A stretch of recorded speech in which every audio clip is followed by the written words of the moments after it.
আপনার আনন্দ তো বহুত লাগে। পরিচয়টা দেন আগে। আমি তো মুসলিম। সমস্যা নাই, এটা ভালো না? হ্যাঁ। আপনার নাম কি? আমার নাম হেলাল। হেলাল ভাই, আচ্ছা আচ্ছা। বৌদ্ধ মন্দিরে এখানে আছেন, আপনার অনুভূতিটা? অনুভূতি তো অনেক লাগতেছে, তারপরও এটা হলো ধর্মীয় জিনিস, প্রত্যেকের একটা আনন্দ, মানে কোনো উদ্যোগ নিলে কোনো একটা উৎসাহ হলে মানুষের সব কিছু মানে একটা আনন্দ নেওয়া হয়। ধর্ম তো সবার জন্য ভালো, যার যার ধর্ম, সব কিছু ধর্ম ভালো। আকাশ প্রদীপ নিয়ে মানুষের আগ্রহ অনেক। হ্যাঁ, অনেক অনেক মানে দেখে নাই বিগত, মানে এগুলি তো আগের পুরোনো দিনে ছিল, নতুনগুলি এখন দেখবে। এটা হইলে মানুষের আপনারও ভালো লাগতেছে নাকি? আমারও ভালো লাগতেছে। ধন্যবাদ। হ্যাঁ, এত বড় অনুষ্ঠান, কি অনুষ্ঠান এখানে? আকাশ প্রদীপ তোলার দেন হয় না, আকাশ প্রদীপ। আচ্ছা আচ্ছা, আকাশ প্রদীপ প্রজ্বলন করে দেন হয় না আজি। আচ্ছা আচ্ছা, উদ্বোধন করিব দেরি হল, উদ্বোধন করিব। এত মানুষ আয়োজন, এত বেশি মানুষ হইব, আরো কীর্তন হয়, আর মানে বহুত কিছু হয়। এই তো মানে প্রথম গ্রাম অঞ্চলতে হয়তো মানে ওই বাস গাড়িত হারিকেল তুলতো, এখন তো হারিকেল আপনাদের কেমন লাগতেছে এটা? আনন্দের খুশি, খুব বেশি আনন্দের খুশি নাই? খুশির কোনো মাত্র নাই, অসীম।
এখনো কমপ্লিট হয়নি, তো এখন কমপ্লিট হলে উঠে হলে তখন তো দেখবেন।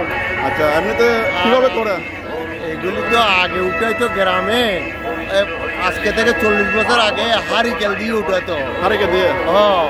এখন তো আধুনিক যুগ, আপনি দেখছেন হারিকেল দিয়ে?